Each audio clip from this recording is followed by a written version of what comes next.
মনে রাখবো তুমি বাইরে থাকো, আমি কিস্তিটা দিয়ে আসি।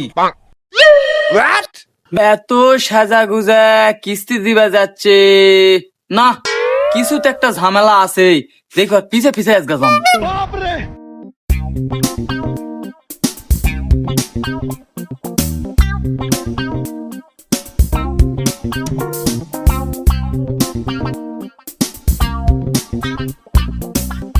लेकिन ये साला कर क्या रहा है यहाँ पे? আসতে না দেরি হয়ে গেল। এত সময় লাগে আসতে? ভাত আড্ডা যে বাড়িতে সরিচ্ছে না, কাজে তো যায়নি আজকে। এত কষ্ট করে আনো বাড়ির থেকে। বাহ বাহ বাহ বাহ, এটাই তোর কিস্তি দেওয়া? বেকাই যখন ফেলিছু, আমি আর তোর সাথে সংসার করবো না। ও আচ্ছা, এই ব্যাপার। হয় ওই ব্যাপারই, আমি ওকে ভালোবাসি, আমি ওকে বিয়া করবো। চলো শোনা। তুই কে বিয়া করবি? আমি তো খালি প্রেম করছি তোর দেহর জন্য।